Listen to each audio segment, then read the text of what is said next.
Dick Hanna Dealerships presents the Postgame Scoreboard Show on the Fan Sports Network. Dick Hanna, believe in nice. Dante wants to snap, got to run right, stop and throw deep. Got it wide open. Benson, touchdown Oregon! Malik Benson got behind Dante Moore with a little shuffle up and then came back and threw the ball deep. A comprehensive recap of today's game with the players and coaches you want to hear from. Touchdown, Oregon! Up-to-the-minute traffic to get you home.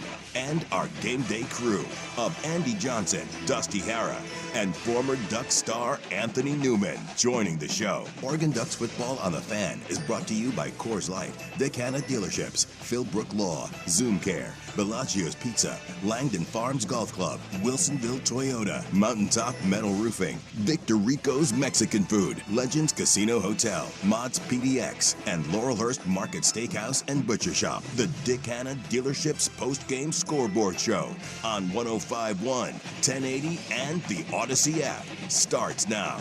Here's your hosts, Joe Fisher and Jordan Schultz.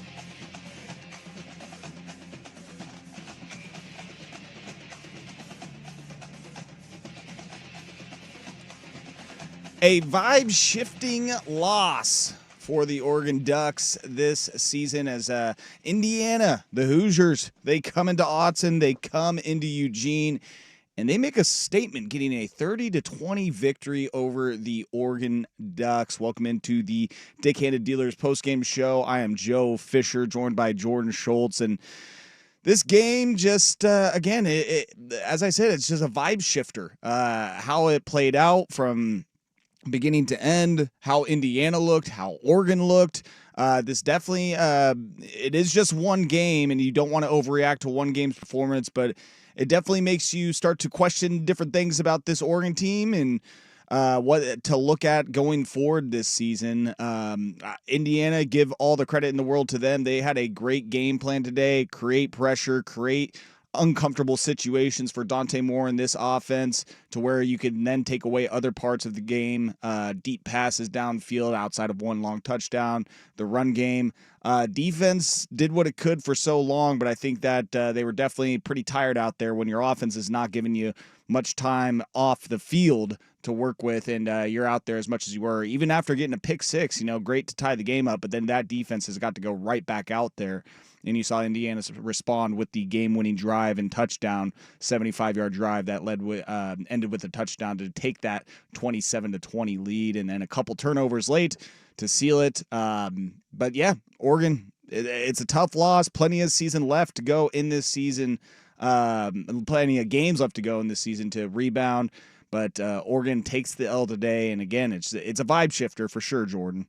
It's frustrating. That was, I hate to blame the time off, so I won't, but I will say that this is probably a game that we've seen mistakes made by this team, and frankly, I'd say the last couple of years of Oregon teams, more so than any other game that we've seen. I mean, we saw penalties. We saw two holds by Alex Harkey, and I know one was like Dante Moore was kind of breaking out to the right, and if he didn't grab the jersey, then he was probably going to, get the quarterback sacked. But there's just multiple breakdowns in this game, and you can talk about, how good their wide receivers are compared to the secondary for Oregon. You can talk about how Indiana did a great job at not only stuffing out the run, but just getting into the backfield, owning Dante Moore, making him work a lot harder than he has this whole season. And it kind of goes back to the point I think we were all coming into today's game, Joe, wondering if Oregon had truly been tested or not. And I guess we've now seen the evidence that, yes, this was a test and they failed in many different ways.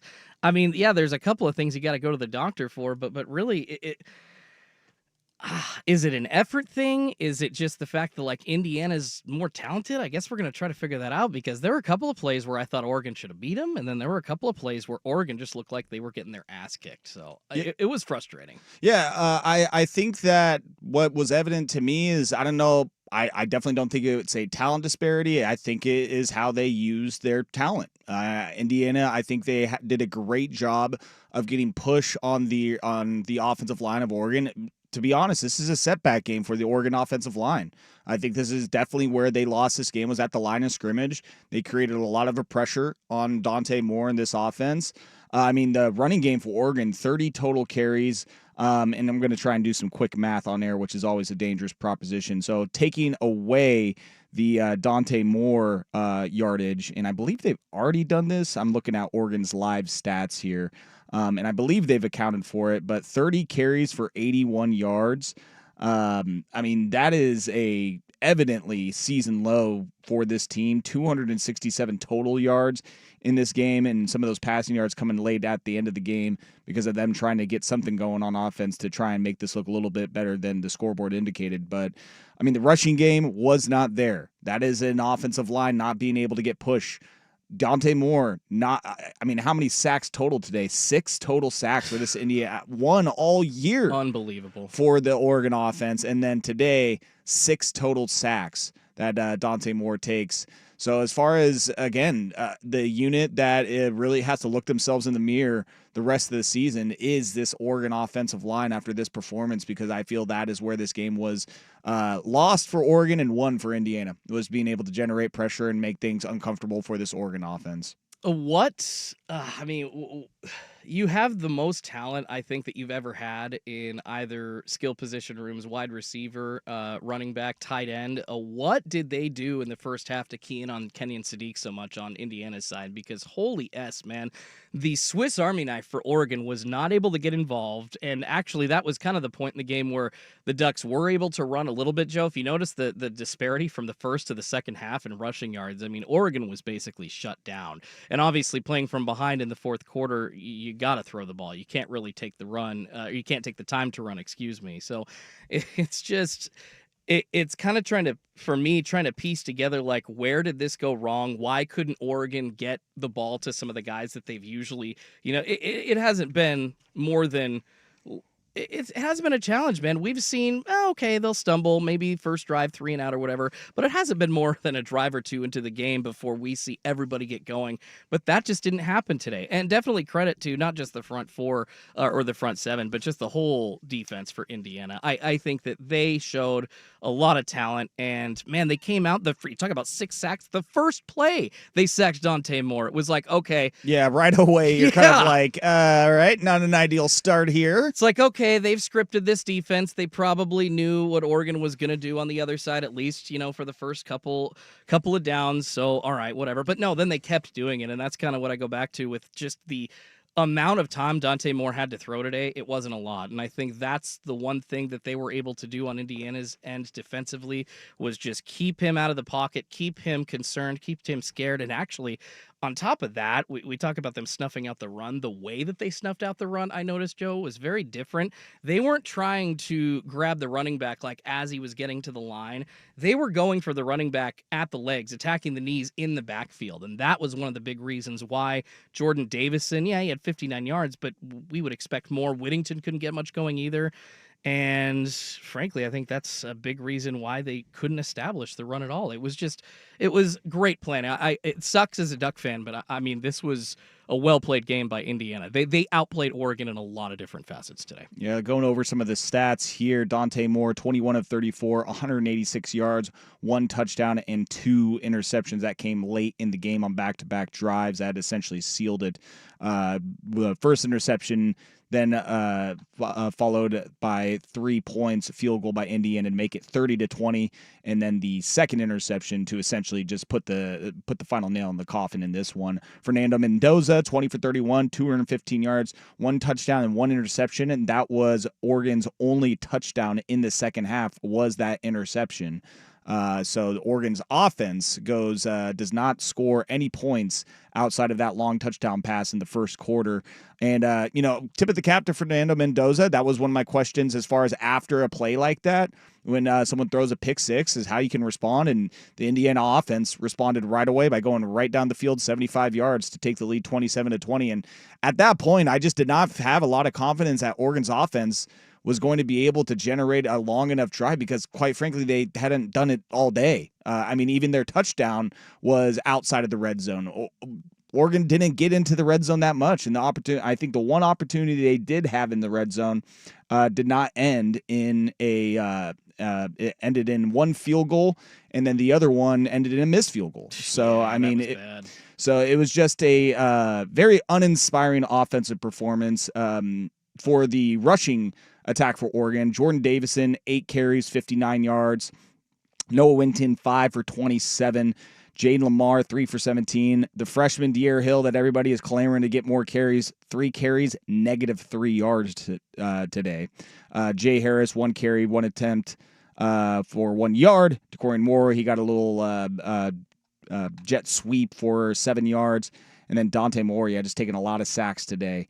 That jersey getting kind of dirty. And then on the Indiana rushing side, Roman Hemby, the transfer from Maryland, 19 carries for 70 yards and 2 touchdowns. And then on the receiving side, I mean, Elijah Surratt, he was the player of the game for Indiana. 8 catches for 121 and a touchdown. It seemed like he was that top target for them to go to. But again, Indiana, that RPO game was dangerous. They had plenty of choices to make, and it seemed like they converted more often than not.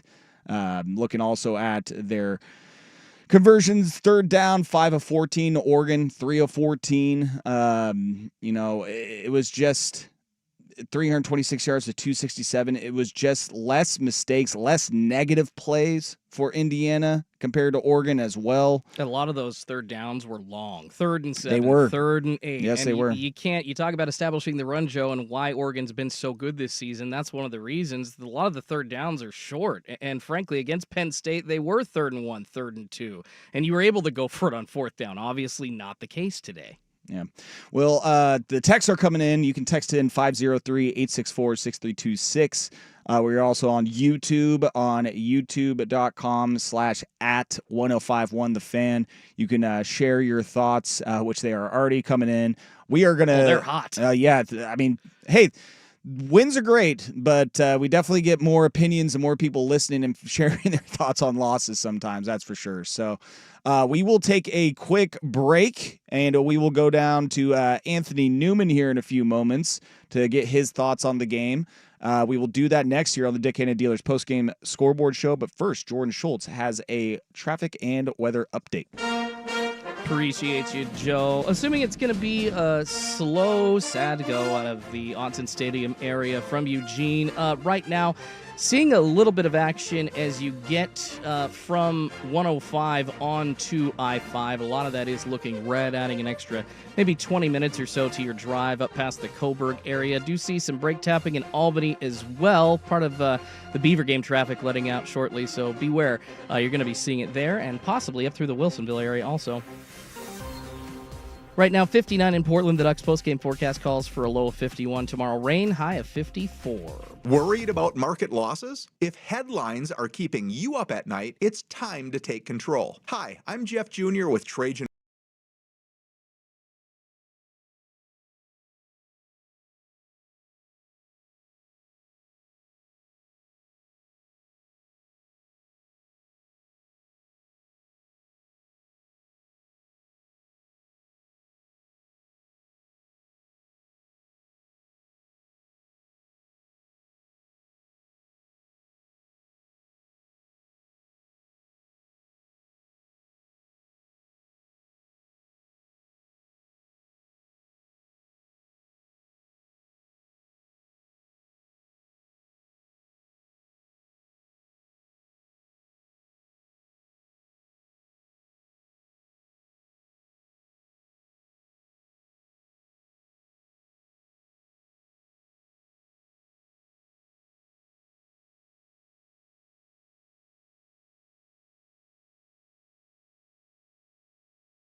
for Mendoza to go.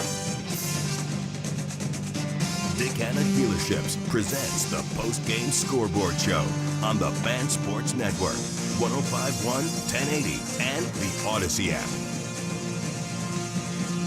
Welcome back into the Dick Hanna Dealerships Postgame Scoreboard Show. I'm Joe Fisher, Jordan Schultz with me, and we are working on getting Anthony Newman on the phone here in just a second to talk about Oregon taking the L today, 30-20 to Indiana. Just an unfortunate day where things just didn't seem to go right from the very beginning. Jordan mentioned first play was a sack. They try and go for it on fourth down again in the first drive of the game. They don't get it. To quote Rashad Taylor earlier this morning on Sports Saturday, you got to start fast. Then he did not do that, and just seemed like they never really had control of the game at all. Jordan, we got Anthony. We ready to roll? Oh, just a second. Jordan's getting his pregame or his thoughts from Anthony already. But yeah, I just, I don't know if it's a matter of, there are some games where going into them, you have confidence, right? But there was just something about this game, this opponent, this team that felt off. I've had this feeling about some Ducks games in the past. I don't know if it was the bad juju of last time they lost to a team in the Big Ten at Autzen. It was Indiana back in, I believe, 2001 or 2004. And Kurt Signetti, just trying to get his big win. He had a couple losses last year to those big opponents, and Indiana fans and the players and the coaches and the staff just saying, hey, we're pretty good too. There's a reason why we're ranked this high. And they went out and showed it today. Again, just big point of emphasis was them just creating very uncomfortable situations for Dante Moore. And I'm intrigued to hear Anthony Newman and Dusty Harrah's thoughts about this as far as what Dusty was seeing at the field level and what Anthony was seeing with his former collegiate and NFL playing career eyes that he has out there. But Indiana, they went 30-20, total yards 326 to Oregon's 267. Definitely their lowest offensive output this season. Dante Moore, 186 passing yards, rushing yards 81 for the Oregon Ducks today. This is the other one that's a killer. 7 penalties for 64 yards. This morning on Sports Saturday, I was talking about having this being a clean game for Oregon, minimizing mistakes, minimizing penalties. Don't allow any trick plays, which I guess they didn't do, but no turnovers and just playing disciplined ball, and it just seemed like we did not get that through all 4 quarters. But let's hear from former Oregon Duck, former NFL pro himself, Anthony Newman. Anthony, just from your eyes, what did you see that either Oregon didn't do or Indiana did do today that led to the outcome that we saw? I think it was real simple. Oregon got their butt whipped on October, was it the 11th? Yep. Yes, the 11th. Indiana was the better team, and you played 2 out of 3. I don't know, but I know today they got their butt whipped in every phase.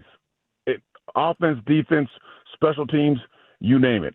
Indiana came to play. Defense travels. The defense was playing outstanding. Undersized defensive linemen that they couldn't block. The corners and safeties played well, kept everything in front of them. And then when you talk about an offense, Indiana's offense, they had 3 75-yard drives. Yeah. We always talk about that as defensive coordinators. We want teams to have those long 15-play drives. Can they score, after 75 yards, can they finally score? We think, you'll make a mistake here or there. You can't, maybe you can do 1, but you can't do 3. And Indiana's offense did 3 of them. It's like they made no mistakes. They played a great game, and give them credit. Anthony, I was mentioning to open the show that the very first freaking play of the game was a sack on Dante Moore. I want to ask you how Indiana's defense keyed in on not only stopping Dante Moore in the backfield, sacking him 6 times today, 5 more than he had been sacked all season, but snuffing out the run so far in the backfield as well. I don't know if it was a scheme thing or they just knew what Oregon was going to do from watching so much film, but help me understand as a defensive guru yourself, specifically what Indiana was keying in on to stop Oregon so well today. Well, Indiana's defense is very exotic. Like they run a bunch of different coverages, different looks up front. And, they're showing you one thing, they're going to do something else. I saw one time they had a safety come up on the outside, standing outside a linebacker, and they both blitzed. And Dante Moore didn't even see it coming. I mean, it's just like even the offensive lineman didn't see it coming. It's like they're always doing something kind of crazy, and it's just enough to get you confused. And once you start thinking on the field, Jordan, you start to think. All of a sudden now it's too late because they're not thinking. They're coming at you, and they're always putting pressure on you. And when you get a lot of pressure as a quarterback, you start to get a little nervous, and you start getting hit, and then no one's open. If the receivers are not separating, I was a little surprised that there was times when Dante Moore held the football, and I don't think the receivers were separating. I don't know. He was holding the ball. He had time a few times, and then he threw some bad balls, and then he ran a couple of times. I'm thinking, okay, what's going on downfield? Because Oregon has speed. There's no doubt. And I know the secondary for Indiana, they're not that fast. They don't have great cover guys. They have a couple, but still, I was just a little confused with that. But the front seven for Indiana is just they're no joke. Undersized defensive linemen. It's kind of strange because our high school, and it's different. I can't compare this, with the high school, but my high school linemen are real small. They're linebacker type guys, but they play D-line. But the problem with teams is they can't block us because we're moving them all the time. They're slanting and they're moving and they're shifting and adjusting. And offensive linemen have a hard time blocking them because we're not in their phone booth. I'm not standing right in front of you and then trying to push you back. We can't do that. We're too small. So we're on the run. And that's what Indiana did with Oregon's guys. Oregon's offensive lineman is huge. But when you're not standing in the guy's in his area, we call it the phone booth. If you're not in his phone booth, you got to go get him. And once you try to come get me, now I got you because you're reaching for me. You're getting out of your phone booth to come get me. And now that's a problem. On the flip side, looking at Oregon's defense, do you think the result of what happened to them today, was that a matter of the defense just being on the field too much, or Indiana just scheming up and having a good game plan with their RPO and what they were able to do with Mendoza? That RPO is nasty. It is nasty. And when the quarterback holds the ball no more than 2 seconds, the ball is out. That's hard to defend. It really is, because first of all, with the RPO, you hold the linebackers with the run look, and then when you throw the football, he's not holding the football. Mendoza is throwing the football within 2 seconds. The ball is gone. And then I'm looking at, the receivers are running great routes for Indiana. I mean, the Oregon DBs, they were challenged. I think this is the first time they were really challenged where, hey, I got to cover this guy, but I know the ball is coming out quick. I'm trying to keep it in front of me, but yet the guy's getting enough yards where he's catching the ball. It's maybe a 7-yard route, and then he gets a couple of yards after that. Now it's, you got 1 or 2 yards for a first down. That's hard. And if there's no pressure, you can't get to the quarterback. It's hard for these DBs to cover. So are you playing zone? Are you playing man? And, Tosh LaPoy, the defensive coordinator for Oregon, he was calling a lot of different things. I saw man. I saw zone. He was trying to change it up. But Indiana's offense, that RPO system is no joke. They're pretty good at it. I made a mistake. I didn't give them a lot of credit, and I was wrong. I was dead wrong because they're better than I thought. I mean, this football team is solid, and I'd like to see how far they go. I'd like to, see if Oregon can meet up with them down the road again. That'd be a good rematch. So how good do you think this team actually is, Anthony? I think we maybe shouldn't put as much weight on the Penn State win for Oregon as we did coming into today. I mean, they had a bye week, but I'm thinking maybe, dealing with a month off into the college football playoff against Ohio State, not great last year, and then leading into this week break, 2 weeks in between games for Indiana, not good either. I don't know if that's the issue with Dan Lanning. Like, I just wonder how good this Oregon team actually is after today. Well, Oregon is good. Indiana is good. Jordan, they're good. Yeah. We can talk about, Oregon beat Penn State, but now Penn State's just losing their mind. They're losing all these games. So is Oregon any good? Yeah, Oregon can still play. when I watch the guys on the field and they play the game of football that I know very well, I've been doing it my whole life, these dudes can play. And I'm looking at Indiana, and I'm saying, okay, whoever plays Indiana, you better bring your lunch because this is a good football team. The receivers run great routes. The offensive linemen did just enough because they understand that their offensive line, they're not great at pass protection. They're not going to hold allow the quarterback Fernando to hold the ball forever. He's going to have to get rid of the football because their offensive line will break down. But they don't do that. They're like, no, we're not doing that. We're getting rid of the ball. So it's a tough offense to defend, and yet they have a running game. And if you have just enough, you don't. Guys are not having explosion plays. They don't need explosion plays. Give me 7 yards, 6 yards a pop in the running game. I'm happy with that. That's why this team is good. And Oregon got beat by a good team, but Oregon is still a good football team. They're good. If you're going to come play Oregon, I know everybody thought Penn State was good. I get it. I understand that. But, I don't watch Penn State. I'm watching Oregon, and I'm watching these dudes play the game of football. And this Oregon football team can play, but they got beat by a better team today. Well, Anthony, I appreciate your time as always. We will catch you next week. Ducks pregame show will be broadcasting live from Grand Central Bowl Arcade and Sports Bar over off of 808 Southeast Morrison Street. Anthony and Andy Dirt Johnson will be handling it. And you can get yourself a pretzel to make yourself feel better. How about that? I'll do that because that was pretty good. I'll get two maybe. All right, Anthony. Well, appreciate it. Get home safely, and we'll catch you next week.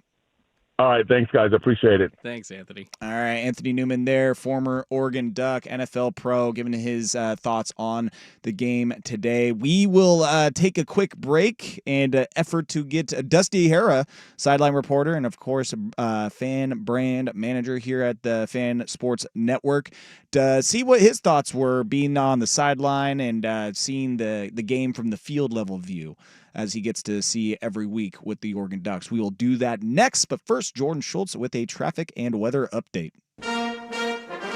Appreciate you, Joe. We're still looking at some heavy drive times out of Eugene, I-5 northbound, maybe about an extra 20 minutes trying to get out of that area up towards Coburg. Some more brake tapping again up near the Albany area, and actually seeing it on both sides of I-5, so beware there. A couple of brake lights through Wilsonville if you're getting back towards Portland right now as well. 58 in downtown Portland. Some rain coming here in a few minutes, at least the Doppler says. Ducks postgame forecast calls for a low of 51. Tomorrow, rain and 54. Looking for an unforgettable escape? Discover Legends Casino Hotel in Toppenish, Washington, where excitement meets luxury. Play your favorite slots and table games. Enjoy delicious dining and unwind in our elegant hotel rooms. Relax and rejuvenate at our indoor pool and full-service day spa, featuring state-of-the-art wellness pods. With thrilling promotions and premier live entertainment, Legends Casino Hotel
Hemby to the right.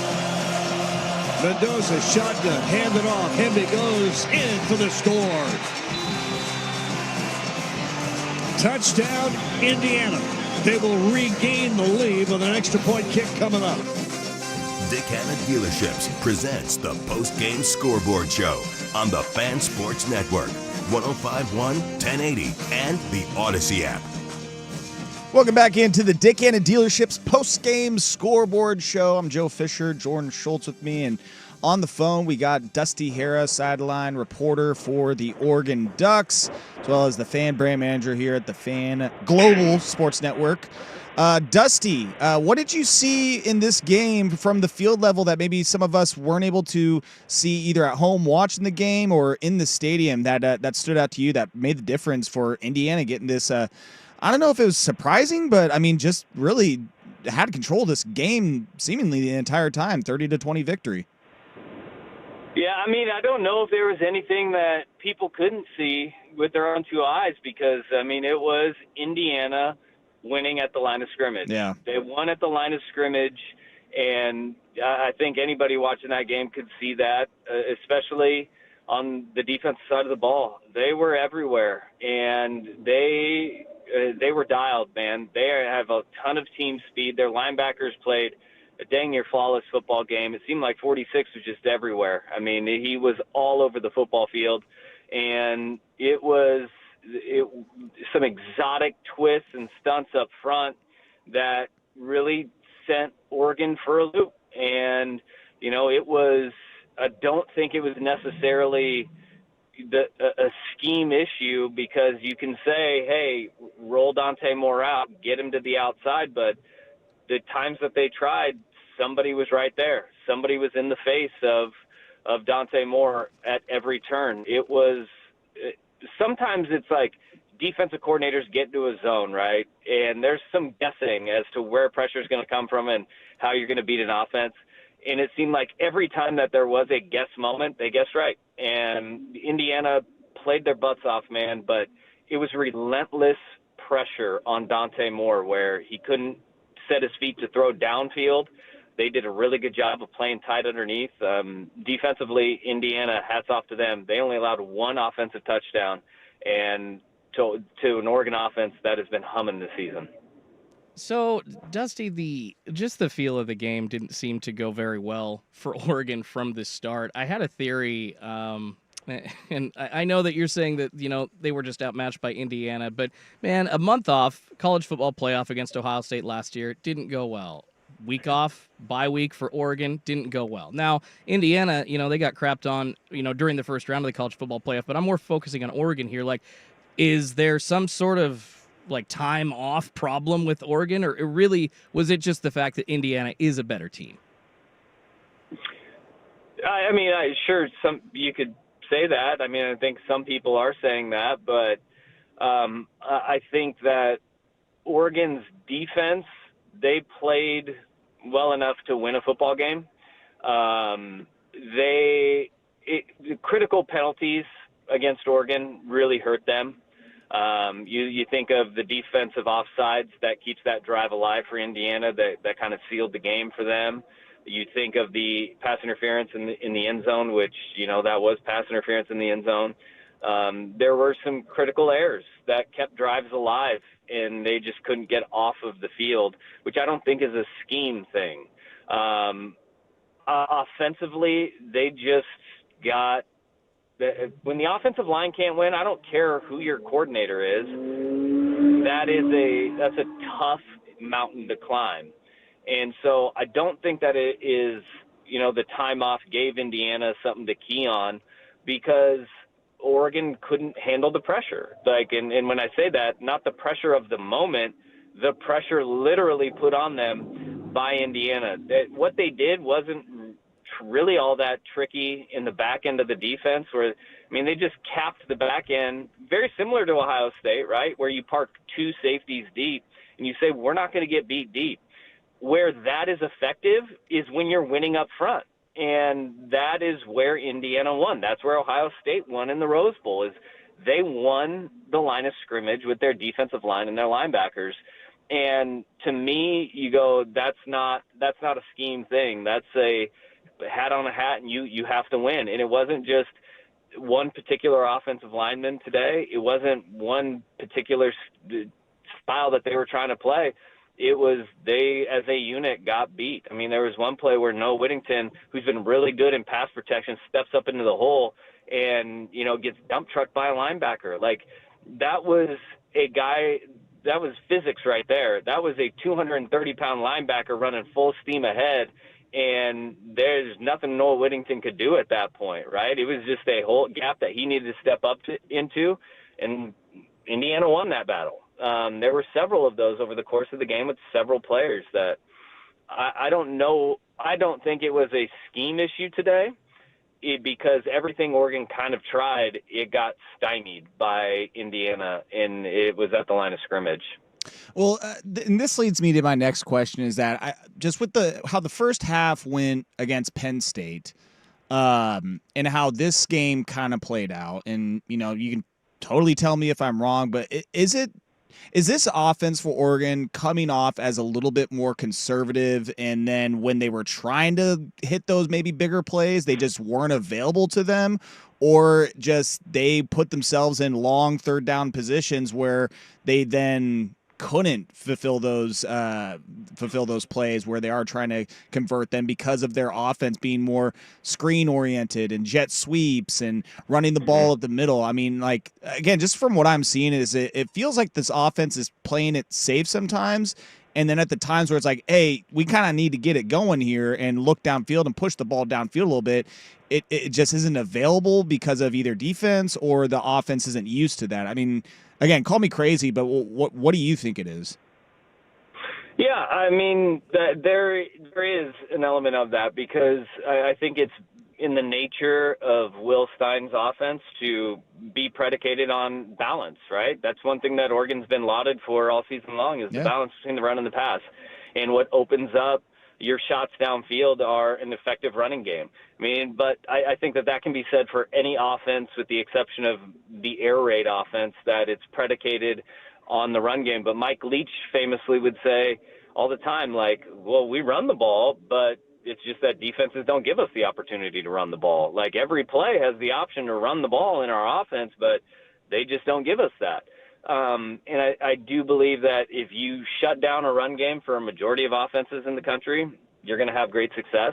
And that Oregon's run game got shut down today. I mean, they did, and they threw different backs at them. They threw different styles at them and schemes at them. Look, there comes a point where you just go, Indiana had the dudes today. And I don't think that it's indicative that Oregon, if they were to play again, this game plays out the same way. But, and take case in point, look at the Ohio State game last year, right? Oregon won that game, and then Ohio State, they had the horses in the second one. Sometimes plays just don't go your way. But to your point of, like, if Oregon isn't running the ball, which is more conservative, do they get adversely effective in the deep ball game? Absolutely. Absolutely. And that was the case today. But you do have to have the ability to run the ball to keep the defense honest. And with the way that Indiana was playing today, they didn't have it. And look, in the way that Oregon was playing too, both things can be true. That, Indiana probably had the best game that they've played, and Oregon did not, or they didn't. And that is, of concern, and everybody's going to have an adverse reaction to it, especially in a loss, Oh, yeah, we've seen some of that adverse reaction, Dusty. And you brought him up a couple of times in that answer. Will Stein, offensive coordinator for Oregon. I hate the freak out. Like, people are already starting to be like, oh, fire his ass, which I think is absolutely ridiculous. Like, this is a learning experience for him, right? He didn't get totally out-coached. I would say that there was a lot more talent than maybe they thought. Or, like you said, it wasn't a scheme issue. It was literally just the fact that their big linebackers got in the backfield. And I don't know, at a certain point, you just can't out-coach that. Or did Will Stein flub up a bunch today? But, my question to that is that everything that Oregon tried to pivot to, and they did. I mean, if you go back and you watch it, they did try to pivot. I mean, they were trying to replace blitzers, and they had varied success at that. They tried to roll Dante Moore out, and the times that they did, somebody was in his face almost off the jump. And that isn't, the scheme. That is the ends and the linebackers just winning those matchups. And Will Stein is a great coordinator, and I think that a lot of people that are going to call for that a guy that is regarded as one of the next hot head coaching candidates 1 week is now wanting to be fired. But you know what? That's fandom. That is the reactionary nature of it. It wasn't. I think if you were to ask Will Stein, he'd probably have a handful of plays that he would want to have back and say, yeah, I wish I would have called that a little bit differently. But I don't think that it's a let's burn down the house now because there's a spider in it. You got to figure out where the spider's coming from, and you got to close that hole up. And I think his track record of what he's been able to do with quarterbacks, and you think of what he has done, it's been pretty damn impressive with Bo Nix, Dylan Gabriel, and Dante Moore in 3 consecutive years.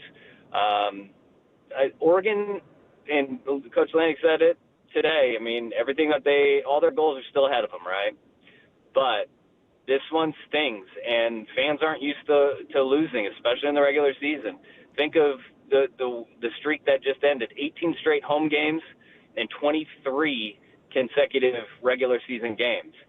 It's an uneasy feeling. It doesn't feel good. Everybody's kind of searching for answers, and the coaching staff especially is. But I think that both of the coordinators that Oregon has, they're really damn good. And there's a lot of teams that would rather have the guys that are calling plays for Oregon side than their own team. Today, they had a rough go of it, and everybody else. But, it is one game of a long season, and I know that doesn't make anybody feel better, but the reality of it is that a 12-team playoff, it feels a lot better than it did if it was, a 2 or 4-team playoff especially. Yeah, some of the best learning opportunities are in a loss. We'll just see how this team responds, because you've seen how some teams respond to losses this year, a la Penn State. But then again, on the flip side, Texas just got a big win against Oklahoma today in the Red River rivalry. So, Dusty, we'll let you go. Get home safely. Get yourself a burrito at Victor Rico's to ease your pain, and we will catch you on Monday. Yeah, I mean, the thing is that when folks go back and rewatch this game, if you have the wherewithal to do it, you go back and you say, all right, what should Will Stein have done differently? What should Tosh Lupoi have done differently? I think that you'll sit there and you'll look at it and you'll go, yeah, man, they tried to pivot several different times, rolling out, quick game on the outside, taking deep shots. And at every turn, it was stopped by Indiana. And that's a good Indiana team that was looking for respect, and they got a whole heck of a lot of respect today. Yeah, they sure did. All right, Dusty. Appreciate you as always. And, we will catch you next week, man. All right, fellas. Have a good one. Yep. That was Dusty Harris, sideline reporter for the Oregon Ducks, and, of course, well-known here at the Fan Sports Network, fan brand manager. I think that he made a lot of good points as far as, the run, having a run game is usually seen as conservative. And if you're able to make inroads on the run game, then that defense creeps up. You're able to have those shots over the top of the defense. But when you take away the run defense and then you're sitting there like, okay, now we can't run the ball, and they're kind of keeping us in check in our short pass game, and we're going to cut off the top to make sure that they can't do anything over the. I mean, they just schemed better today. They had a better scheme, and the chess match was won by Indiana. We will take a quick weather and traffic update, and then we'll get right back into it. We've got tons of texts, tons of comments on the YouTube channel. We will read some of your thoughts on the backside of it. The whole show just responding to people's takes. It's one of those games. That's how it goes. That's how it goes in a loss, man. We will do that next, but first, weather and traffic update by Jordan Schultz. appreciate that, Joe. Still seeing, I'm assuming there's some rain down there in Eugene right now, so the drive time going to be loosening up, but not as quickly as usual. Also, we had a double 12:30 kick today with the Beavers going in Corvallis. They lost handily to Wake Forest, though. So beware, going up out of the Autzen Stadium area onto I-5, you're still looking at a pretty heavy drive until you get north of the 569 highway area and then up towards Coburg, brake tapping in Albany as well. Right now, 57 and rain in downtown Portland. The Ducks post-game forecast calls for a low of 51. Tomorrow, rainy and a high of 54. Dick Hanna Dealerships presents the post-game scoreboard show on the Fan Sports Network. Dick Hanna, believe in nice. Hemby at the back. Mendoza, the snap. Back to throw. Sets, looks, wants to go down the left-hand side. It's intercepted! Intercepted! Finney inside the 5! Touchdown, Oregon! Time for the second half. Oregon Ducks football on the Fan is brought to you by Coors Light, Dick Hanna Dealerships, Philbrook Law, Zoom Care, Bellagio's Pizza, Langdon Farms Golf Club, Wilsonville Toyota, Mountaintop Metal Roofing, Victor Rico's Mexican Food, Legends Casino Hotel, Mott's PDX, and Laurelhurst Market Steakhouse and Butcher Shop. The Dick Hanna Dealerships post-game scoreboard show on the Fan Sports Network, 105.1, 1080, and the Odyssey app. Drives on. Here's your hosts, Joe Fisher and Jordan Schultz. Welcome back into the Dick Hanna Dealership post-game scoreboard show. I am Joe Fisher, Jordan Schultz, chilling with us as well. YouTube chat section getting very contentious here. Settle down, everybody. You know, usually I feel like I'm like, you say welcome on in. We're greeting happy Duck fans with like an ice-cold beer or something. Go to your rooms, everyone. Yeah, tonight it's get the hell out of here. I'll turn this car around. I don't want to see you. I don't want to hear from you. Go. Well, let's read some of them. Juan, sorry, Duckies. On the YouTube chat, line of scrimmage was dominated by Indiana, and their coaching was better overall. Yeah, I think that's, if you were to sum this game up, I think that is the number one reason why this game ended up the way it did was the line of scrimmage battle was dominated by Indiana, especially on the defensive side. I think that is definitely a reason why we got the result that we did. Now, looking back in the rearview mirror, someone commenting, treating the Penn State game as a Super Bowl was a mistake. Love Lanning, but he needed to reel it in. He needs to reel it in a bit sometimes. I don't think that was in the moment. Listen, hindsight's 20/20. I think in the moment, having that reaction to that kind of game, it was built up. It was built up to be this huge game, wide out, Penn State. We're going to have promos running for that game on Sunday Night Football on NBC. It was a top 10 matchup. So in hindsight, yeah, it's like we maybe got over our skis about a big win like that. But at the moment, that was a big win. And then as we see as the season plays out, it's a week-to-week thing. I mean, Penn State is an absolute shell of itself. Drew Aller is out for the season now. They cannot run the ball. They have lost 3 straight. So, yeah, I mean, with that hindsight mindset in, probably shouldn't have overvalued that win too much. But I'm not going to sit here and regret the reaction in the moment to getting a win against Penn State like that. Well, no, Dan Lanning's reacting to the moment, right? It was the buildup of the national media. It was the buildup from everybody talking about how good Penn State could be with all of these new players coming in and the offense, returning its quarterback, returning its running back, and Kotelnicki having some toys to play with. Like, are we kidding? Come on. That was a huge moment. Like, I get it. You're right. Hindsight's 20/20. I understand that now it kind of looks bad, but whatever. You want your coach intense after a win, man. I hate it when guys come on in. It's like, honestly, I get annoyed a little bit with Lanning's attitude when he's just like, we're 1-0 this week. We're 1-0 this week. Like, he's human, all right? And we saw the human Dan Lanning, and I think most fans appreciate that. So frustrating, yes. Was it dumb on his part? Absolutely not. I guess you just say it is what it is. And under this new format, Joe, this loss is not the end-all be-all for the Oregon Ducks this year. Thank freaking God. Yeah, some more thoughts. Someone saying, I don't think he took the Indiana game as seriously as the Penn State game, but plenty of time to get things fixed, and it is important to remember how young this team is. Now, I will say, listen, I love my fellow Duck fans. We are in a safe space, but there is a lot of copium lot of cope happening in this YouTube chat. Yeah.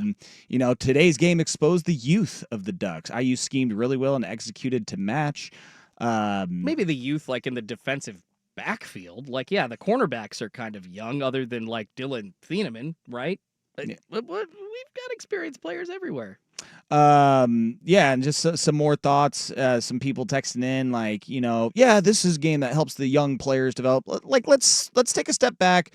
We were all pretty high after that win against Penn State and what we've seen this season, to where we were thinking this is a national title contending team. So I understand it's like, let's remember that this is a young team and that we were always thinking about next year. And No. like someone even said, next year was always the target. It's Shut like, up. listen, after 4 or 5 games, that was not how this fan base was feeling after what we saw. So yes, I mean, take your lumps. Listen, we saw what happened with Ohio State last year. Not only did they lose to Oregon in the regular season, but they lost a rivalry game against Michigan, which at that point looked like Ohio State is cooked. They're done. The morale is low. But what they did was then took that as a rally cry, and they ended up going and ripping off a huge run to win the national championship, where they beat not just the Oregon Ducks, but they beat some really good teams along the way in Texas and Notre Dame as well. So again, I just want to, let's just not forget how we felt about this team a couple weeks ago. And while the expectations might change as the season goes along, maybe there is another loss that is waiting for us on the schedule. Who knows? Okay, let me give you 3 names to make your point, Joe. Dylan Thieneman, one we just brought up, Isaiah World, and Emmanuel Pregnon. Thieneman's a junior, and the 2 linemen I just brought up on the offense they're redshirt seniors. Those guys were brought in to make Oregon a nationally competitive team this year, to keep the protection up for Dante Moore. What are we doing? Stop. You're right, Joe. The copium is, I can smell it from here. And listen, I still think I'm of the school of thought in 2 ways. This sucks. Don't get me wrong. Losing at home at Autzen is never a good feeling, because whenever you are there as a fan, whenever you are there taking in a game, you feel unstoppable. You feel like there is nobody that can come into this environment and get a W. So for Indiana to come in and do that and hand you not just your first loss of the season, but to do it in your backyard, it really does suck. But let's keep in mind, a lot of season left. Sometimes teams respond very well after losses. Sometimes they don't at all. But there's still a lot of season left ahead, to where the Ducks could end up still making a Big Ten championship game, even if they have 2 losses in conference play. Yeah. Indiana, they had 1 loss, granted, in conference play, but did not make the Big Ten championship game last year and still made the playoffs. Granted, it didn't finish the way that they wanted to, but in this new 12-team format that we are in this world of college football that we are in today, in the Big 2-5, as the kids say, there is still a lot left on the table for this Ducks team. All right, well, we're going to take a quick break. Again, we still got a lot of texts, a lot of messages coming through on the YouTube chat. So still want to get to a lot of those thoughts, and we will do that next here on the Dick Hanna Dealership Post-Game Scoreboard Show. But first, Jordan with another traffic and weather update. Appreciate you, Joe. Sad Duck fans, a little slow going out of Autzen Stadium right now. I-5 northbound onto I-5. Looking a little bit better, but plan on at least an extra 15 minutes or so up past the Coburg area. I-5 north, right through Albany, also looking pretty stop and go. So just pack your patience. The weather is not great out there right now. 57 in Portland. The Ducks post-game forecast calling for a low of 51 tomorrow, rain and a high of 54. Coors Light presents To Chill or Not to Chill.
Oregon going tempo offense. 18 yards on the pass play.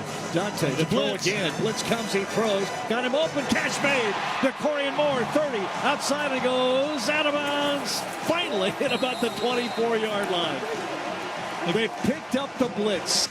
Dick Hanna Dealerships presents the Postgame Scoreboard Show on the Fan Sports Network, 105.1, 1080, and the Odyssey app. We're back in here on the Dick Hanna Dealership Postgame Scoreboard Show as the Ducks fall to Indiana 30-20. First loss of the season. First loss since joining the Big Ten in regular season play. I want to get to some more texts and more thoughts here on the YouTube chat. People saying that Penn State, Oregon State, Oklahoma State are all dumpster fires, and the Ducks' other win was a somewhat sloppy performance in front of 9 people at Northwestern, a.k.a. Nerd University. Suddenly their resume is pretty blah. Yeah, and I mean, I feel like this is something that we go through every year, and as sports fans, we never lose our lesson, learn our lesson is to take the season as a whole and not overreact week to week, because here we are 3 weeks later after starting off undefeated, and you go into the Penn State game, and again, you're all on a high thinking that you can't be stopped, and I don't see a loss on the schedule. And then the world kind of comes crashing down for a week. But again, I mean, there's just still a lot of opportunity left ahead in the schedule. But I agree with the texter. I thought last week that there were some people there were people commenting after Penn State lost to UCLA, well, that win clearly loses some shine now. And some response to that was, I don't think it takes anything away from that win. Well, now you have another loss from Penn State to Northwestern. Yeah. And I think that argument holds even more weight now. I think that you can definitely say that the Penn State win, there is some shine taken off. In the moment, yeah, felt amazing. Felt great. That game was hyped up to, I mean, even before the season going into it, is a very hyped up game. But now, in retrospect, now that you have a bigger sample size on the teams that they have played and what Penn State is doing, yeah, I think it's fair to say that the resume for the Oregon Ducks does not look as great right now. Can't take anything away from the dominance that they showed, but again, just the opponents that they have played this year, it definitely takes a little bit of shine and luster off of it. Another text. Oh, sorry. Really? No, you're fine. Yeah, just really quickly. Go ahead. Just now, it kind of feels like Oregon is in the same position as Penn State was a couple weeks ago, right? Like, not the shine completely taken off, but is Oregon overrated? That was kind of the question that we heard about Penn State after the Oregon loss. Now, Indiana comes into Autzen, which same story. It's literally the same circumstances for Oregon and Penn State here. So you just wonder, all right, can they rebound next week? Man, this is a first for Dan Lanning, and I just don't think a lot of Duck fans expected him to lose this game. Like, Washington games have passed, Ohio State in the college football playoff. I get it. I think Duck fans can understand that one. But this, just the way that Indiana played today and how prepared they were and how much better they look than Oregon, I think it shocked a lot of Duck fans, and it's got them at least questioning things like me. Some more text. Copium or realism? I never thought this team was natty. I have watched other teams. Miami, Ohio State are clearly better. Indiana now too. I still love this team, and the progress in a year after replacing so many starters is extremely promising. Yeah, and I hear you that it was a great start to the season. This brings you down to a level that you haven't experienced so far this season. But the big thing is how Dan, how Will, how, dear God, I'm totally spacing on the defensive coordinators, Tosh Lapoy, how they get all their guys to respond after a game like this, because you can go one of two ways. You can use it as a rallying cry, learn from the mistakes, learn that you are not the best team in the country, that you are gettable, even at home, or you let this seep into a long road trip to where you have to go all the way to New Jersey to play a Rutgers team who has a pretty good offense. I mean, they sometimes can't score points after, long sustained drives of 60, 70 yards. That's what happened Friday night against Washington. They had like 3 different drives that lasted 8-9 minutes that ended up in 0 points. So that's okay. All the Washington fans were up on the concourse watching the Mariners game, so they didn't see. So, I mean, I am intrigued to see how this team responds. When you face adversity, how do you respond? That is not just a football lesson. That is a life lesson. Wilson. Someone also chiming in, this year's Duck team is not as good as last year's Ohio State team. I don't know if they meant that as in the team that beat Ohio State or Ohio State, the national champion. I would say that this year, Ohio State's defense, legit. Miami's offense, looking really good, and they have a pretty solid resume at this point. I don't know if there is a clear dominant favorite in college football. I would say maybe it's those two teams and everybody else at this point. But again, time will tell as the rest of the season plays out. You know what? I'm optimistic. It's just going to be weird because now the chances for Oregon at getting a bye in the first round, I don't know how high they are. We'll see how many one-loss teams end up in the top 5 or the top 10 at the end of the year. But I have a lot of questions about this team. I'm wondering if they actually, like, I came in saying, like, all these position players are better than Indiana's, and I was proven wrong today. Big time. Like, I'll eat crow on that, okay? Oh, man. I got to give it to Fernando Mendoza. With that guy under center for Indiana, it gives them so many more options than it did last year. And they won. Chris Signetti won Coach of the freaking Year last year. Like, Joe, I keep going back and forth between just, like, being a frustrated Duck fan, but then just like, God, Indiana's really good. Yeah, I mean, it would be one thing if you kind of lose a game in a fluky fashion, but there was no flukiness to this game. No. Indiana was the better team. They had the better scheme, better coaching, and their players outperformed the Oregon Ducks players. And they made mistakes as well. They had a lot of crappy penalties. They ended up deferring the kickoff to the second half, and what did they do? They went 3 and out, so it wasn't like, Oregon just laid down for them. Indiana actually did make mistakes, and Oregon was still in it. They just couldn't get anything going on offense, especially in the second half. Well, let's still try to highlight a player of the game, shall we? Sure. As I always say, I'm sure that they are just sitting in the locker room waiting with bated breath to find out who the mountaintop player of the game is, and we will do that next year on the Dick Hanna Dealers post-game scoreboard show. But first, give me another traffic and weather update, Jordan, will you? Yes, sir, Joe, I will. We're still seeing some heavy drive times out of Eugene. Getting a bit better, but probably still an extra 15-plus minutes on I-5 northbound.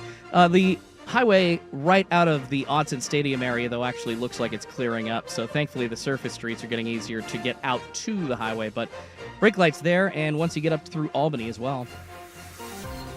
Right now, 56 in downtown Portland. The Ducks post-game forecast calling for a low of 51. Tomorrow, rainy and a high of 54. If you're considering new construction and want it done right,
This is the Dick Hanna Postgame Scoreboard Show on the Fan Sports Network, 105.1, 1080, and the Odyssey app. Time now for the Mountaintop Metal Roofing Player of the Game. Dante needs a half a yard. Snap, turn, hand off. Got it. Davison with a big run across the 40. Little counter. Davison lined up outside of the right and then set up as a back to the left. Gunny call. Do it once. Do it right. Mountaintop Metal Roofing.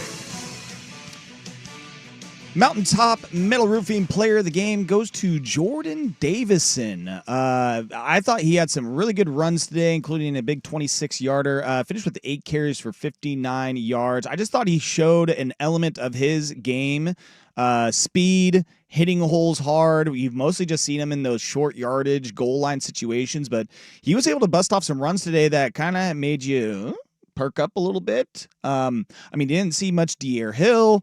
Really nobody. No Winnington, 5 carries for 27, but he was really the only one in that Oregon running back room, and really the Oregon offense that was able to seemingly generate some sort of chunk plays on the ground and just in the offense in general. So I want to give Jordan Davison props for this game, the Mountaintop Roofing Player of the Game. I know it's tough in a game like this where you're kind of looking around.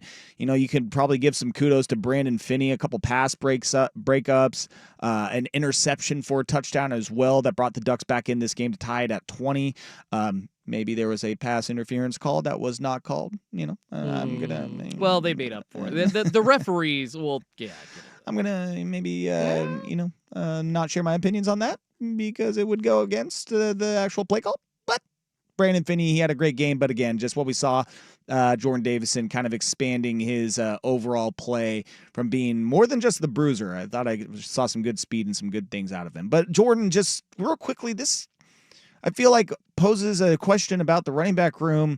Talked about the depth all year in this running back room. Well, Mekhi Hughes, he is now redshirting, going to likely end up transferring.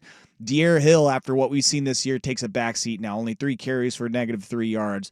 Noah Winnington, as Dusty brought up earlier in the show, I thought it was great that he mentioned that pass protection that he just whiffed on, and he just lost that battle. That was kind of an eye-opening, yeesh, that was not a good rep right there.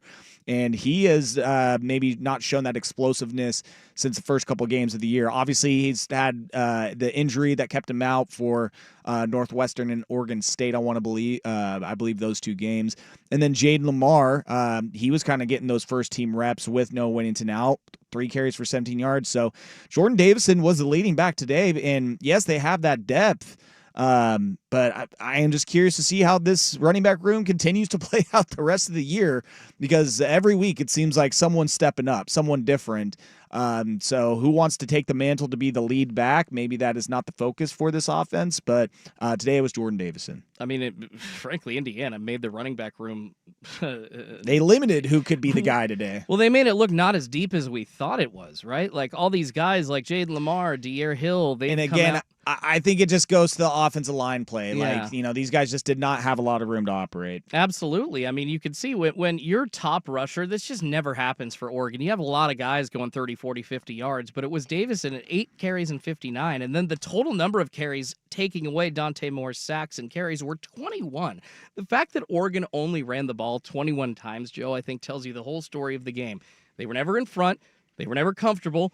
And frankly, in the first half, it was hard when they did have the ball to establish the run. And you're right. I think that goes to just getting beat up on the front 5. And I guess I maybe missed, if Kenyon Sadiq got, beat on a block or 2 as well. But, man, he wasn't involved. I know Jamari Johnson was having a tough time at tight end. Yeah, it's like they weren't involved much in the offense, and they weren't involved, they had a catch or 2 each, but they weren't involved really on the blocking end either. Just nobody could get it done, and that, unfortunately, left it to the running backs. Although I will say Whittington could have gotten a first down early in the game. I think it was the first or second drive like for a Oregon. Quick little dump-off pass. Yeah, it was a 5 or 6 yarder, and instead of going, Jorgie said it north to south, he went to the sideline. It's what are you doing? So I can't just put this all on the coach's mistakes today or the talent of Indiana.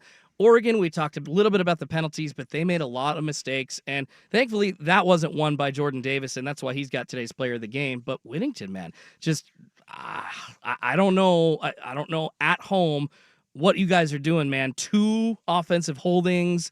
I think there was a defensive pass interference, which actually was a defensive pass interference at one time that was obvious. It was like, dude, get your hands off of him. So just mistakes like that, but ultimately back to the running back room. Yeah, man. Good on Jordan Davison, but frustrating by the rest of the guys, and especially Noah Whittington today. That was your Mountaintop Middle Roofing Player of the Game. Congratulations, Jordan Davison. I know you're listening in the locker room and you were high-fiving all your teammates, and you were absolutely stoked about getting that honor. Maybe not, but still. He is our Mountaintop Metal Roofing Player of the Game. Take a quick break, and we're going to come back with Dan Lanning's, I'm sure, short and curt post-game press conference interview. We do that next year on the Dick Hanna Dealerships post-game scoreboard show. But first, let's check on that traffic and weather once again. Thanks, Joe. Still looking like a lot of cars are on the highway. Most of them are out of the immediate area around Autzen Stadium, at least the ones slowing you down. Beware, just a light amount of brake tapping now up out of Eugene through the Coburg area. A lot of the traffic has moved up towards Albany, possibly a Smoky around there. Right now, 56 in Portland. The Ducks post-game forecast calling for a low of 51 tomorrow, rain, and a high of 54. Isaac Ropp, Langdon Farms has been my home golf course since the year 2000. One of the many reasons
Snap, placement, kick, punched on the way. He's got the distance. He hit it. Holy cow, that's 2 from 58. He hit the first one. Timeout had been called. This one gets over the bar with 1 second remaining. Dick Hanna Dealerships presents the post-game scoreboard show on the Fan Sports Network, 105.1, 1080, and the Odyssey app.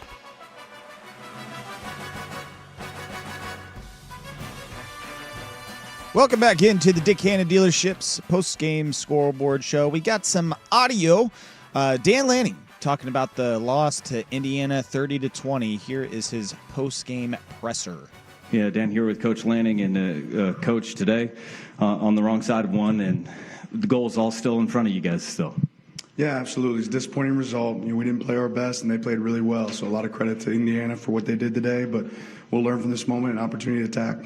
Offensively, their defense created a lot of pressure, generated a lot of pressure. What were you seeing from the sidelines and the struggles that your offense had to string those drives together? Yeah, we didn't handle it very well, and that goes to preparation for us as coaches. We got to do a better job of that, and then being able to see a clean picture and keep a clean pocket for our quarterback, which we didn't have tonight. So, again, credit to Indiana. Poor job by us by having a plan, for that. They had shown some stuff on film that we didn't do a good job executing today.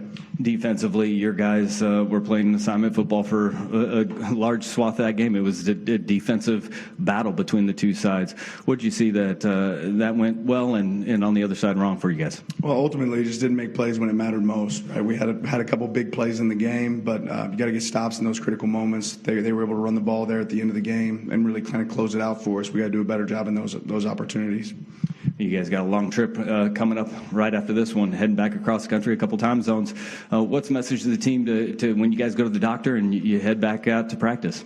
Yeah, let's be really aware of what we got to go attack, right? In college football, it's any given Saturday, right? And we're going to go play good teams the rest of the way. We got to continue to improve and attack. We can use this as fuel, right? And make it an opportunity for us to go improve.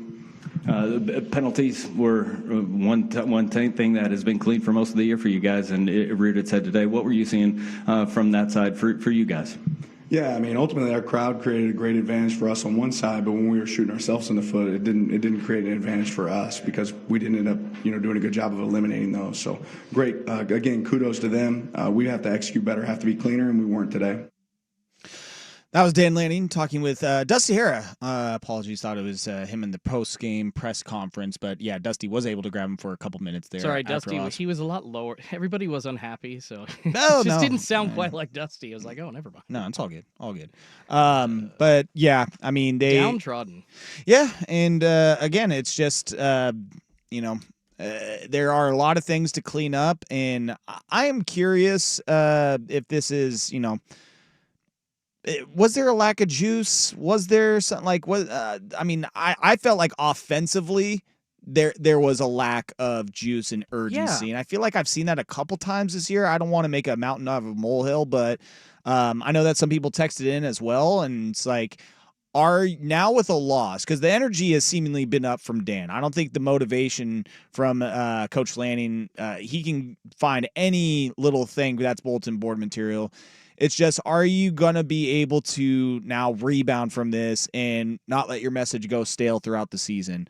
Because, yes, you're going to go against Rutgers, who has a good offense, and you'll come back home and you're going to play a Wisconsin team who at that point in the season, they might be working with an interim head coach and might want to rebound because if you look at the scoreboard right now, Luke Fickell is, he is probably a couple games away from getting absolutely canned. I don't know what the buyout is. I could be totally speaking out of the side of my neck on that one. But and then you're going to have to go to places like Iowa, who is playing some pretty good football. You're going to have to end the season with a Washington and a USC, who both, I don't know if you saw what Damon Williams did on Friday night, video game numbers for that dude. USC, great offense. So are you going to be able to bring that juice and bring that energy every week from the rest of the season on, and especially on the offensive side? I think you need to bring that energy. I saw they tried to go tempo a couple times a day, which I like to see, but I feel like the sense of urgency, again, the north-south, let's ram it down their throat, let's be the better team, the bigger team, let's take shots downfield. Again, they might not have been down there today because of Indiana just scheming it up, but how this offense looks the rest of the season. Defense, I don't think defense was really the problem at all today. They were able to let a few drives get away from them, but I expected that. I expected Indiana to score a few touchdowns today. Basically what Indiana did on offense is what I expected today. Yeah. I think it was just the Ducks offense that was not able to answer the call today. And again, I think that's more credit to Indiana's defense and what they schemed up versus Oregon's inability on the offensive side of the ball. I do wonder, though, the question you asked to start, the amount of juice that Oregon had, because especially on the penalties, like Harkey's, he had 2 offensive holding calls, and on one of them, man, he just looked like done with it. Like not like I'm ready to go get back at it, but like F this, whatever. And whenever you see, any of your team's favorite players looking like whatever, that's kind of when you wonder, all right, where's the juice? You're not questioning effort, but you're kind of wondering if they're all there for this game. And that's why I was wondering, is the week off a bad thing for this team? Does Dan Lanning need to do something else to get guys up after? He's had other bye weeks too, and they've won after them, so that's probably not it. But yeah, the lack of juice, I think, Joe, is something to key in on here.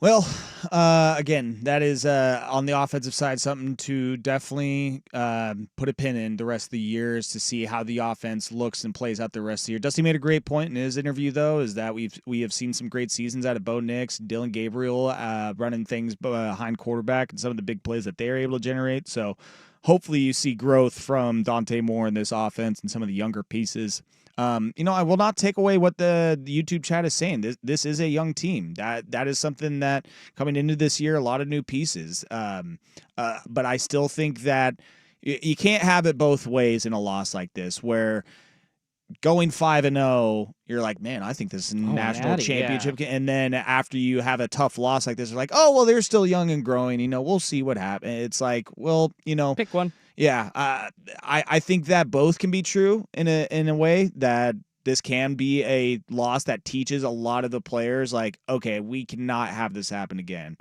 But again, just remember where we were at 2-3 weeks ago, where we thought this team could be. So we'll see how the rest plays out.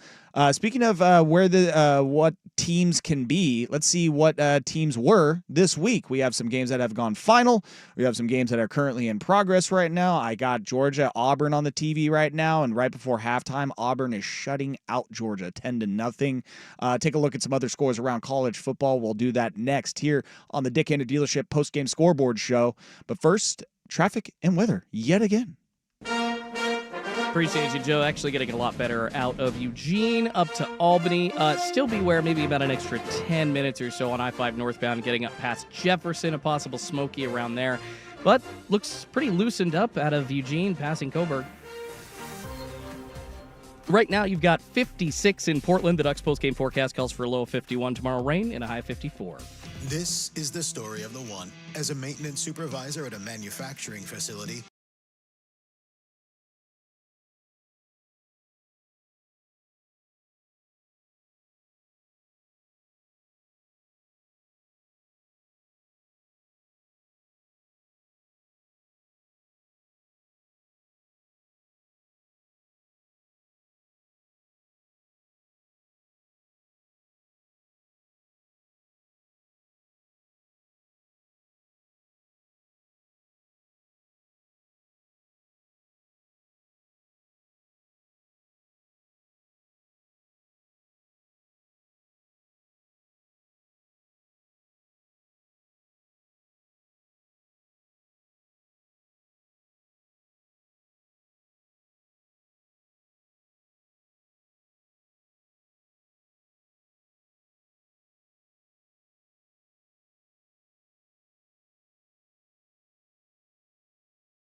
Welcome back into the Dick Hanna Dealerships post-game scoreboard show. I'm Joe Fisher.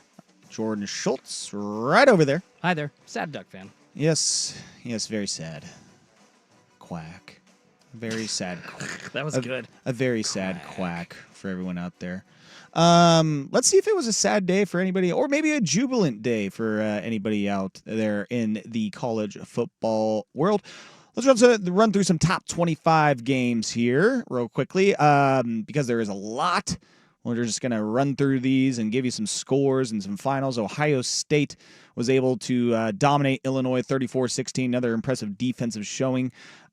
Number 4, Ole Miss, 33.5-point favorite over Washington State. They needed all 4 quarters to get a 24-21 victory over the Cougs. I know it's not moral victories are not prevalent in college sports and pro sports, but hey, Coug fans out there, give yourself a pat on the back. You held Ole Miss to 24 points and lost just by 3 and had a chance there at the end.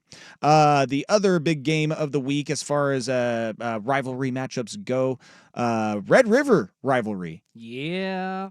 It was a stinky line all week. It was weird. It was a stinky line, but Vegas showed why they know what the hell they're doing because Texas wins 23-6. Oklahoma and Brent Venables, they lose the Red River rivalry and opens the door back up to Texas to maybe make a run in this SEC slate. Yeah, Broken Hand Mateer threw what, 2 picks? I think 3. 3 picks. Yeah, wow. Maybe shouldn't have played.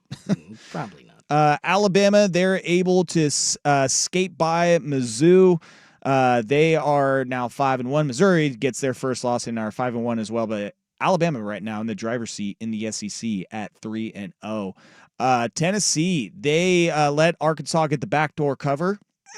That was one of my picks in Who Do You Love today. There you go, baby. Thanks for that. Appreciate that. Woo, Big Suey. 34-31 victory for Tennessee. Georgia Tech 6-0. How about that? That is my pray to the college football gods that Georgia Tech runs the table and wins the ACC. They beat Virginia Tech 35-20. Notre Dame still looking really good. They win 36-7 over NC State, improved to 4-2. Iowa State now back-to-back losses after their 5-0 start. They lose to Colorado today, 24-17. And I believe I said this, maybe it was last week, that we might have overvalued that Florida State win over Alabama. Oh, yeah? I think we did just that because Florida State has lost again. They lose to Pittsburgh today, 34-31. That is now their 3rd straight loss. And, yeah, they'll probably be out of the top 25 with that one. Napier job? Anybody? You talking Florida? Oh, yeah, sorry. No. That's the wrong guy. All good. Mike Norvell. Yes, Norvell. I am tired. I am with you. I mean, does it matter? They've changed Florida coaches so much at Florida and Florida State. Well, speaking of, Florida currently losing to Texas A&M 24-14.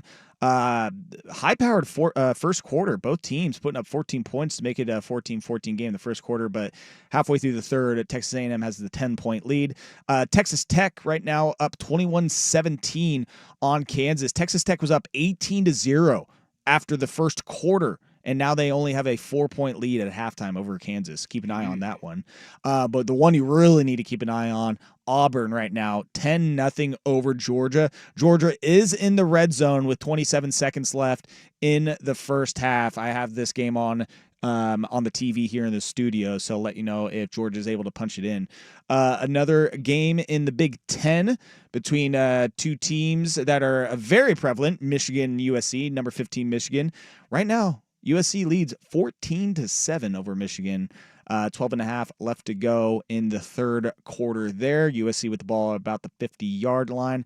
LSU leads South Carolina 10-7 just before halftime. And BYU is up 14-7 against Arizona. I believe that's in the second quarter. It's currently in a delay, though, is what it looks like there. As far as other games, let's look at Big Ten slate. Iowa crushing Wisconsin. It's 30-0 right now. Like I said, Luke Fickell may not be the head coach by the time that they come into Eugene for Grateful Dead night. Fire him on the tarmac, baby. Yeah, 1 quarter left to go there. Purdue, Minnesota, 17-13 lead for Purdue at halftime. UCLA beat Michigan State, 38-13. Nebraska beats Maryland. Fun game there, 34-31. And then Penn State, woof. It just keeps getting worse. They lose to Northwestern 22-21. Drew Aller with an injury in this one, I believe, to his knee, his leg? His leg, yeah, I think it was his left leg. It was not good. He's done for the year, though. Yep. And, I mean, Penn State's done for the year as well. I just watched the highlight a couple seconds ago. It's like, they are 0-3 in Big Ten play. Yeah, that's rough for Penn State. And then it was really rough in Corvallis. Go figure, 39-14. Wake Forest beats the Beavs. Oregon State now 0-7. And we will sit here and wait to see if they make any seismic changes in Corvallis, which I doubt, because they should have done that weeks ago and they didn't. But again, should never have hired the guy in the first place. But sure, you know what? I digress.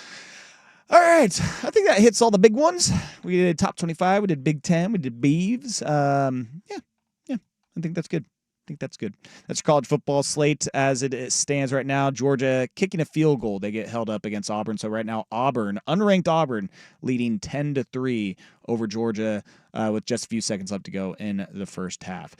Take a quick break. We will give our final thoughts on this Oregon Ducks loss. Sucks to say out loud. It really does. But it is the reality of the situation. Indiana wins 30-20 over the Oregon Ducks at Autzen Stadium. We'll close out things next, but first, Jordan Schultz with the final traffic and weather update. Thank you, Joe. Still seeing some brake lights out there in the Eugene area, but they're almost gone. Just a couple at this point. And then also loosening up on I-5 North, getting towards Albany past Jefferson, possible smoky in that area. Light brake tapping right around Wilsonville if you're getting up to Portland on I-5 North. Right now, 56 in downtown Portland. The Ducks postgame forecast calls for a low of 51 tomorrow, rain, and a high 54. Do you owe $10,000 or more in credit card debt?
What do they dial up? Hemby, the running back to the right of Mendoza. Surratt out to the left with Cooper. Two receivers to the right. Mendoza with a snap. Pressure comes. Throws the fade route. It is caught. Surratt. Touchdown. Indiana. Oregon came with pressure. And Mendoza threw that ball well before Surratt got to the end zone. Dick Hanna Dealerships presents the Postgame Scoreboard Show on the Fan Sports Network, 105.1, 1080, and the Odyssey app. Wrapping things up here on the Dick Hanna Dealers post-game scoreboard show after the Ducks take their first loss of the season to Indiana. 30-20 is your final score. Man, this game, the vibes just felt off the entire time, and then maybe you thought just maybe with that pick six from Brandon Finney that the tide might be turning. And the feelings on this game, I mean, like up until that point, man, I was like, this is probably going to be a loss. And then I was like, wait, hold on a second. Hold on. Well, if it weren't for that pick six, Uncle Mo is with us now. Ducks wouldn't have scored a touchdown in the second half, which I cannot remember a game when that's happened last, Joe. Like the fact that they were that close. This team got shut down on offense in the second half. Just shut down. Yeah. No, and when Indiana went up 27-20, you know, obviously the very next play, it was an interception tipped at the line. That was a fair catch for the defensive player for Indiana. But I did not have a lot of confidence that Oregon was going to be able to just drive right down the field and tie this game up. We had not seen it all day. They looked out of sync. They looked uncomfortable. And that is a credit to Indiana's pressure. I mean, they just did a good job, not just generating pressure, but also just fooling this offensive line where they would have guys step up and think they were blitzing from one side, and then they would come from the other. And it was really just throwing them for a loop. And then not only does that make the offensive lineman uncomfortable, but then your quarterback is now uncomfortable because you're hoping that the offensive line is able to pick up what's happening, and then that's when you get happy feet and you get looking all over and then trying to scramble when maybe you shouldn't. And it was just a recipe for disaster for the Oregon Ducks today as they lose 30-20. But the season continues on, Jordan. The next game is in the birthplace of college football. Yes, sir. In New Jersey. Next week, taking on Rutgers. The Fighting Greg Schianos. Rutgers trying to get off the schneid. They have lost all three of their Big Ten matchups. They have a pretty good passing attack. Now, I will say that might be them trying to come back in some games and also having some pretty patsy opponents to start the season. Miami of Ohio, Norfolk State. But they have lost to Iowa. Played them pretty close. Lost to Minnesota 31-28 the week after that. And then just this last Friday up in Washington, they had a lot of drives that were long, sustained drives that just didn't end in points for Rutgers. So I think this will be a good test for the defense on the passing game.